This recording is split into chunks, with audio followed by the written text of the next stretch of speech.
memperlihatkan lalu dia yang sedang berdiri di tengah desa di kerajaan Alas, bersama dengan Supu Ike, adik kandungnya yang menajak remaja, dan Puntuk, pengawal sekaligus pelayan lalu dia. Saat mereka sedang menikmati suasana desa, tersiar kabar tentang pernikahan Lala Jinis dengan Ran Pangantan di Kedatuan Seran. Setelah mendengar itu, lalu dia pun berhasrat ingin ngayo. Di tempat lain di Kedatuan Seran, terlihat Lala Jinis sedang berdiri di depan jendela.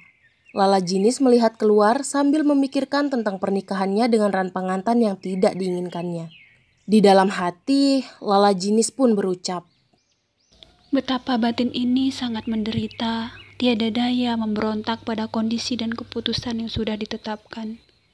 Semoga bukanlah Ran Pangantan yang akan menjadi jodohku." Di sela itu dia meyakini bahwa doa orang yang teraniaya akan dikabulkan Tuhan. Di dalam perjalanan lalu dia dan Puntuk beserta rombongan sangat menikmati keindahan alam di sela perjalanan mereka menuju Kedatuan Seran. Sesampainya lalu dia di Kedatuan Seran, untuk pertama kalinya Lala Jinis dan lalu dia bertemu pandang. Ketampanan lalu dia benar-benar membakar kesadaran Lala Jinis sebagai calon istri Ran Pangantan. Dia lemas, tiada berselera menyaksikan berbagai pertandingan. Ingin rasanya ia segera dipeluk oleh lalu dia. Tapi apalah daya, dia wanita dalam lingkungan adat dan tradisi yang beku. Dan di seberang sana, lalu dia berbicara dalam hati. Sebelum akad nikah berlangsung, jodoh masih di tangan Tuhan. Namun terlintas di pikiran lalu dia tentang perkataan adiknya, Supu Ike. "Kak Dia, hati-hati saja di Seran. Gadis-gadis Seran terkenal cantik-cantik, apalagi Lala Jinis sang putri datu. Jangan sampai kakak juga terperdaya oleh mereka." Para pemuda dari daerah-daerah sekitar Seran semakin berdatangan beserta para pemuda dari Alas. Mereka pun bergabung bersama rombongan lalu dia dan mereka membuat kemah di sekitar Tiu Kalamung. Sorak-sorai mereka tak dapat dibendung sampai membising ke arena Kedatuan Seran dan terdengar oleh Ran Pangantan.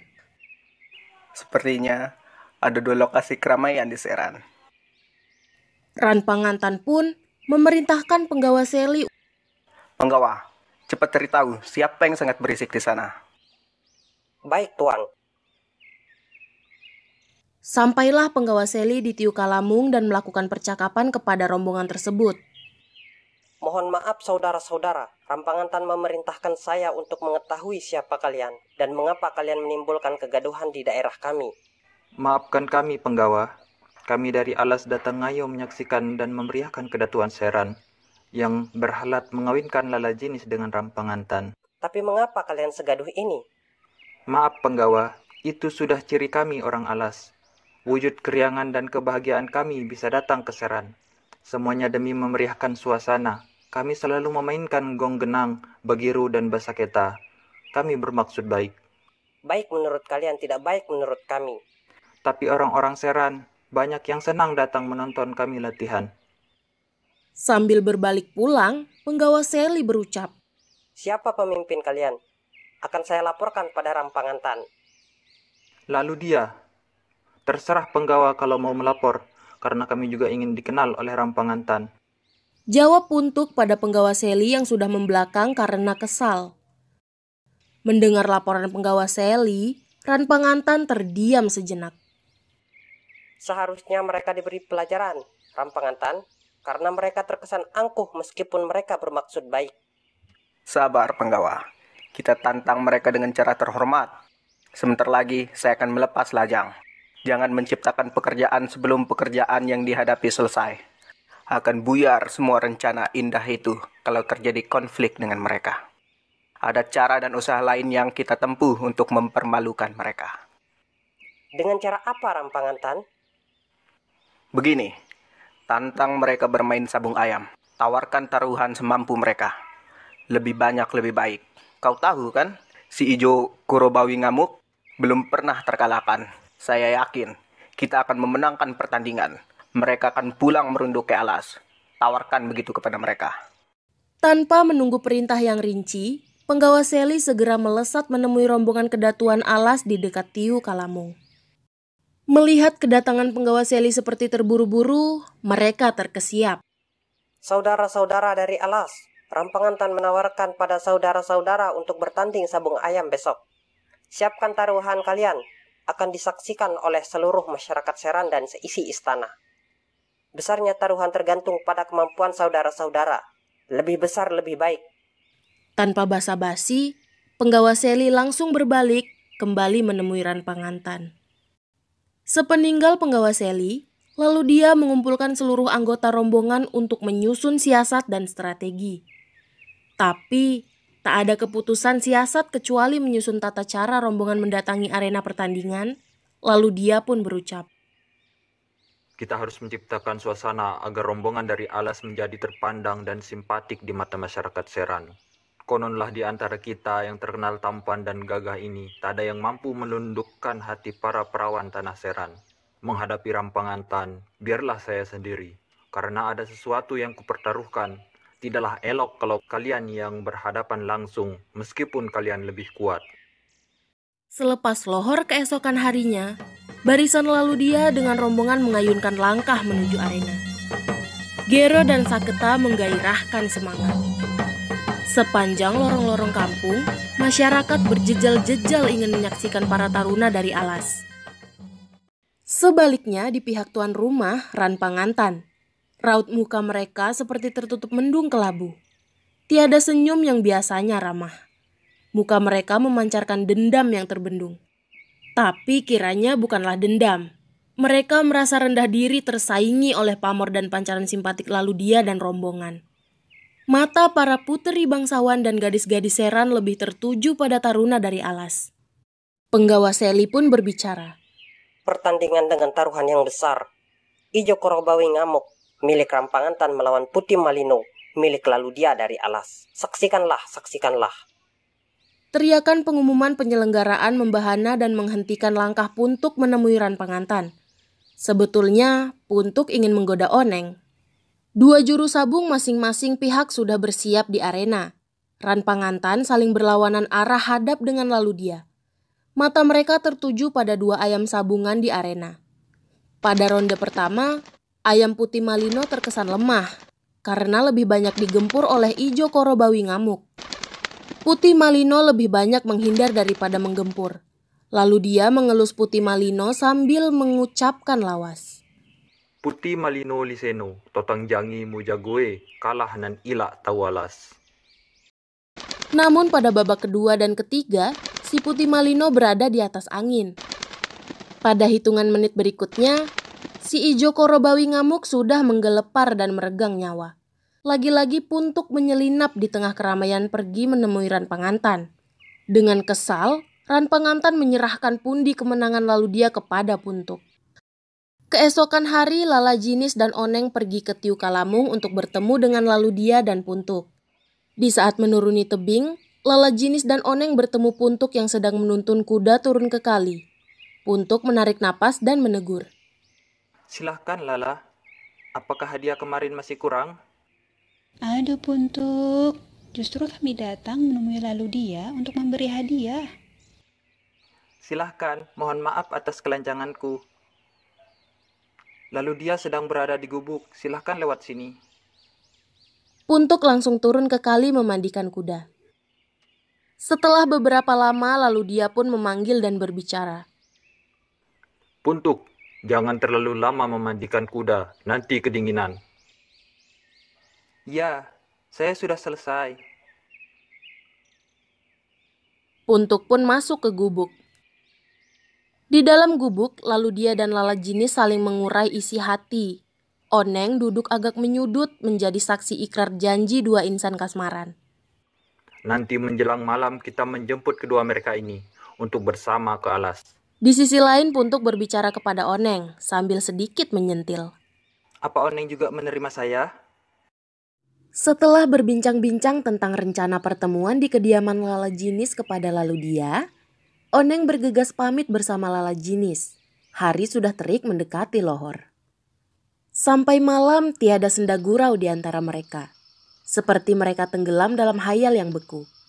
Menjelang tengah malam, mereka belum tidur. Sementara lalu dia bersama Puntuk datang memenuhi janji. Dalam keheningan malam, rakyat Seran sudah terlelap karena kepayahan mengangkut kayu api dari gunung. Melalui batang sumpit yang panjang, Puntuk mengarahkan salah satu ujungnya ke jendela Lala Jinis di belakang istana. Pada ujung sebelahnya, bibir Puntuk membisikkan kehadiran mereka. Puntuk berdehem berkali-kali sebagai kode kehadirannya. Lala Jinis, lalu dia sudah di sini. Desis Puntuk lewat batang sumpit. Berkali-kali desis itu disampaikan oleh Puntuk, namun jendela dan pintu tiada terbuka. Larut malam begini, masih ada kuda yang meringkik, ya Oneng? Kami lalu dia dan Puntuk, bukan kuda. Kenapa kucing masih mengeong padahal tikus sudah masuk lubang? Apa harus kami dobrak pintu ini? Jangan, Puntuk.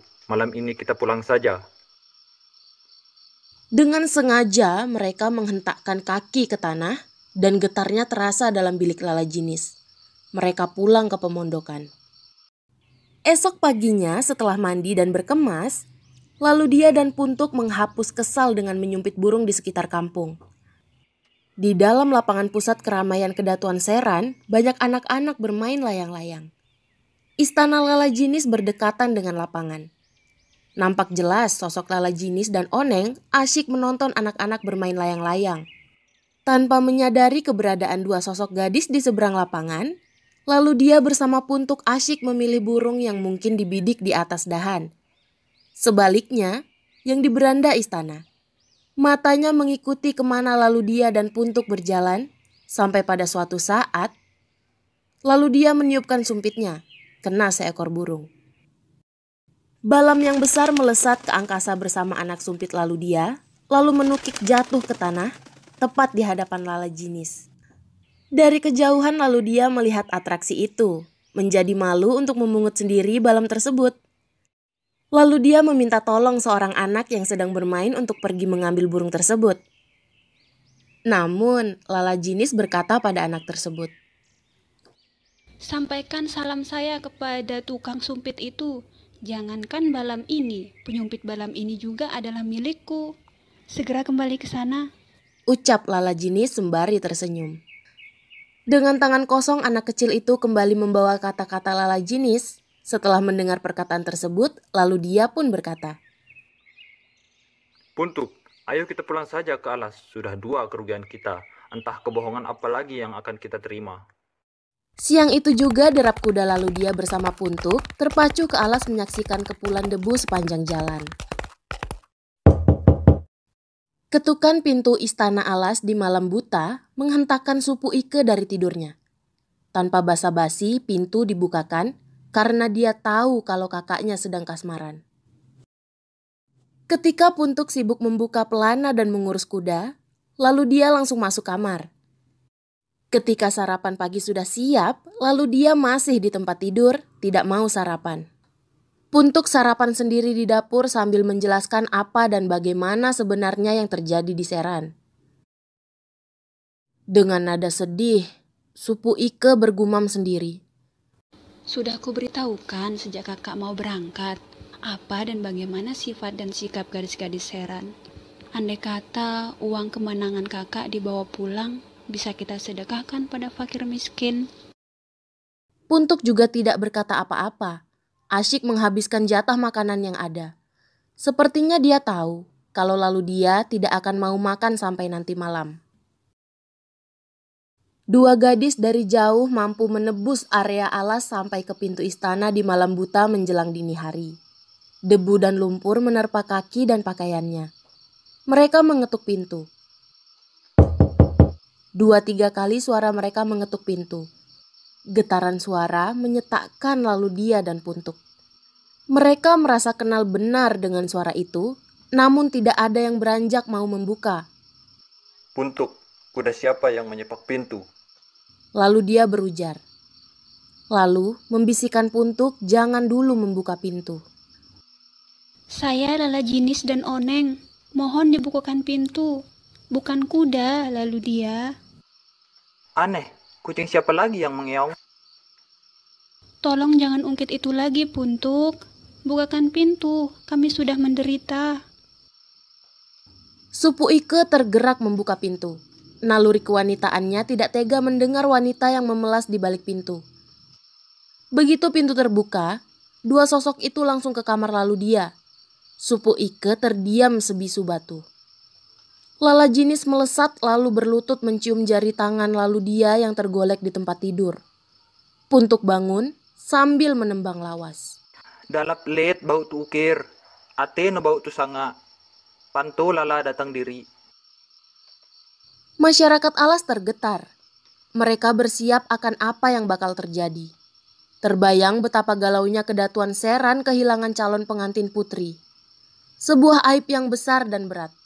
Sebentar lagi pasti Laskar Seran akan datang mengambil putrinya. Ran Pangantan bersama beberapa prajuritnya yakin kalau Lala Jinis dan Oneng menuju alas diculik lalu dia dan Puntuk. Tidak salah, mereka berpacu dalam geram yang sesak di dada. Langsung ke istana lalu dia. Sementara itu Lala Jinis dan Oneng bersembunyi di sudut kamar tidur lalu dia dalam kewaspadaan. Lalu dia mengunci mereka di kamar, lalu mematut diri bersiap menghadapi Ran Pangantan. Keris dan Destar melengkapi sosoknya yang tampan menemui Ran Pangantan. Ketika lalu dia terlihat keluar dari pintu, Ran Pangantan langsung menyemprotnya dengan kata-kata kasar. Kamu manusia biadab, melarikan calon istri orang. Alas ini akan kami luluh lantahkan kalau kalian tidak mengembalikan Lala Jinis. Mendengar kata-kata itu, Puntuk menjadi tidak sabar ingin mencekik Ran Pangantan. Prajurit alas pun sudah siap menangkis serangan, tapi lalu dia tegas berucap.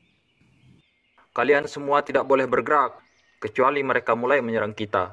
Ini bukan masalah kedatuan Alas dan Seran, tetapi masalah dua insan perkasa. Ini masalah lalu dia dengan Ran Pangantan. Selepas kata-kata lalu dia itu, Ran Pangantan maju dengan keris terhunus hendak membunuh lalu dia. Tapi kalah cekatan. Dalam sekejap keris Ran Pangantan terpelanting di tepi lalu dia. Selanjutnya terjadi pergumulan yang seru. Prajurit kedua belah pihak menjadi penonton. Dalam pergumulan yang seru itu Ran Pangantan berseru pada laskarnya. Mengapa kalian diam? Kita hancurkan alas. Tapi mereka prajurit yang lemah, dilemahkan oleh kata-kata lalu dia. Dengan mudah mereka dilucuti oleh prajurit kedatuan alas, tidak mampu bergerak. Sementara pergumulan Ran Pangantan dengan lalu dia semakin seru. Ketika Ran Pangantan jatuh terlentang, lalu dia mencabut keris akan menikam. Anehnya, lengan lalu dia bagaikan terpaku di udara. Ran Pangantan merintih-rintih, memohon agar jangan dibunuh. Selamatkan nyawa saya lalu dia. Lalu dia tidak berniat jadi pembunuh manusia dalam perang sekalipun. Dalam keadaan puyeng, Ran Pangantan bangkit lalu berlutut menghadap kepada lalu dia. Lalu dia, mari kita cari dan selamatkan Lala Jinis. Andaikan lalu dia menemukannya, aku rela melepaskannya demi melahirkan generasi baru yang tampan. Biarkan aku menemukan nasibku sendiri. Lalu dia menarik tangan Ran Pangantan lalu memeluknya akrab. Mari kita hapus dendam ini. Kami mengizinkan Ran Pangantan memilih siapa jodohnya di alas ini. Saya menjelaskan kepada saudara-saudara bahwa kami bukanlah perampok dan penculik. Kami tahu menjaga dan memelihara kehormatan kami. Memang benar Lala Jinis dan Oneng berada di tanah alas ini karena mereka melarikan diri kemari. Dalam keadaan yang lusuh, lelah dan lapar, mereka tiba kemarin. Kami mencintainya dan kami siap mengawininya. Nanti rombongan alas akan menghadap pada Datu Seran untuk menjernihkan suasana. Semoga saja dunia akan tersenyum. Pidato singkat lalu dia itu meluluhkan hati prajurit Seran. Sebelum pulang mereka diminta untuk menerima jamuan makan siang semestinya. Dan saat itu Ran Pangantan menjadi pupus hatinya pada Lala Jinis melihat Supu Ike, adik lalu dia. Tapi dia membatin sampai pada suatu saat yang tepat. Lalu dia dan Lala Jinis menerima takdir, rahmat bahagia. Alas dan Seran terjelma menjadi legenda cinta abadi.